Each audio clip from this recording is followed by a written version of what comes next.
Ici en Côte d'Ivoire, le Premier ministre Daniel Kablan-Duncan s'est rendu hier dimanche sur le chantier de l'autoroute Abidjan-Grand Bassam. Le chef du gouvernement ivoirien a pu apprécier l'état d'avancement des travaux. Cette infrastructure constitue une section de l'autoroute Abidjan-Lagos pour améliorer le trafic des biens et des personnes dans l'espace CEDEAO. Léon Broukwame. La construction de l'autoroute Abidjan-Grand Bassam est-elle en bonne voie?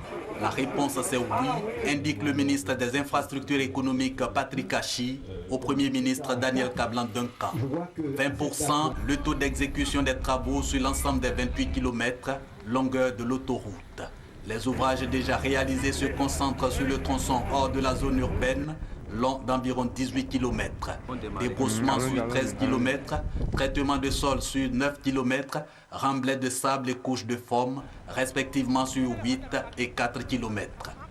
De la place Akwaba à Anani, il s'agit d'élargir la route existante pour obtenir les 2 fois 3 voies, non sans déguerpir des populations. Coût du déguerpissement, 3 milliards de francs CFA et demi, dont la moitié déjà mobilisée.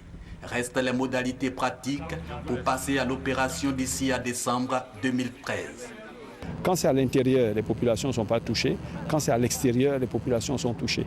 Donc au cas par cas, je dirais, les services appropriés du ministère de la Construction, du BNED, du ministère des Infrastructures ont fait des enquêtes locales pour savoir quels sont les maisons touchées, qui les habite, pour faire des évaluations, etc. Tout ce dossier est actuellement prêt et d'accord parti avec les communes, avec le président de région, avec les populations. Sur le déguerpissement des populations, le Premier ministre rassure. Le gouvernement et le président de la République seront impliqués.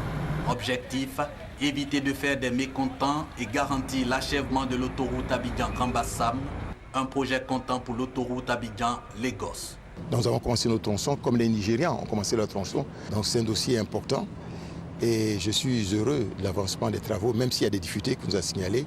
Il faut que la population comprenne que les difficultés donc rencontrées, c'est pour permettre la réalisation donc rapide donc, de ce dossier. Le président, quand il parle de la Côte d'Ivoire émergente en 2020, cette personne n'y croit pas. Mais comme vous avez pu le voir, rien que chez le ministre Hachi Patrick, il y a de gros dossiers qui sortent.